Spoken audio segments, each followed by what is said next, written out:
Hi, this is Leah from Moon Kitten Textiles, and this tutorial is for the Cumulus Cap. And I'm going to show you how to bind off in the pattern, in the brioche pattern, the band that goes around the head. I'm going to show you that, and I'm going to show you how to pick up the stitches to finish the cap of the hat. So, some people have found this sort of tricky, binding off in this pattern. You have to just pay attention. Basically, you have to know which stitch you left off on. So, I've already started. I'm going to start at the repeat.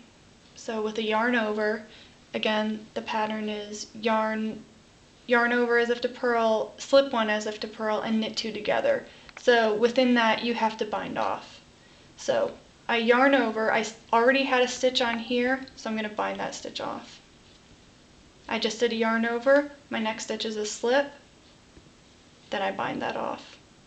I just did a slip, my next stitch is to knit two together, I knit two together, and I bind off.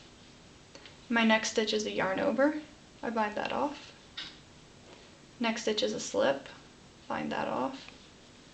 Next stitch is a knit two together, bind that off.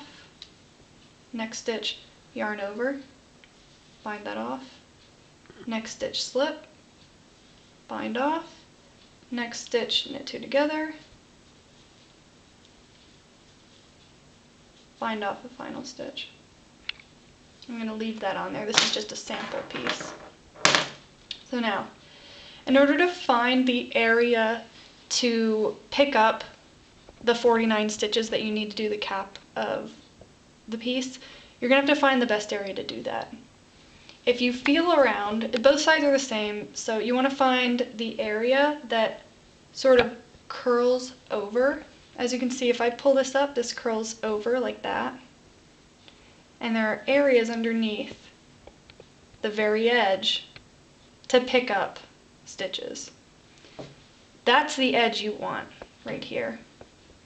The other edges, see this edge is just flat. There's a lot of bulk here. You won't find a good area unless you go way down. You want to go as close to the edge as possible, so this edge is the best. You can see it kind of flops over and down. You can pick it up. So it's very important, whether you're right-handed or left-handed knitter. I'm a lefty when I write. I'm a continental knitter, but I also use my right hand for other things. So this may look foreign or correct to you. If it is not, then you're just going to have to find your way of using the correct hand in order to do the same action. So for the sake of sample purposes, I'm just going to take this over here, give myself some room.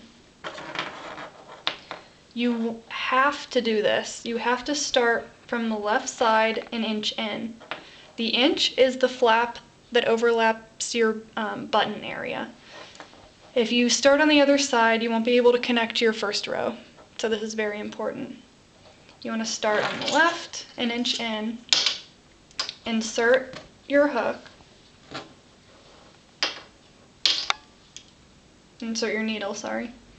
Pick up a stitch, just yarn one over, and pull it through the hole. Okay, find your next opening. Again, it's sort of like the way you do the crocheted edge on the wild bow neck warmer. You want to find that top braid. In this case, it's not exactly a braid. It's just a very top ridge, and find the holes underneath it. You can see these prominent pillars with a braid type stitch on top, and those are the holes you want to go into. So I've inserted again. I'm going to wrap and pull, wrap and pull through, insert into one of the holes, wrap and pull through. You want to do that all along the edge until you have 49 stitches.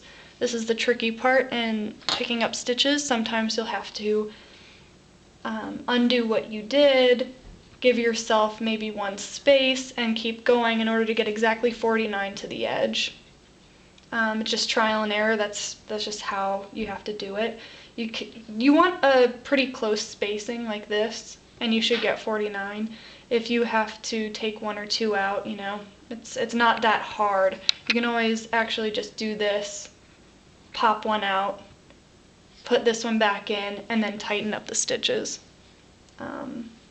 And again, it's very important to start on the left an inch in so that you can connect your first row in the round. If you start anywhere else, or if you start all the way over here, you know, you want to be able to connect that first row.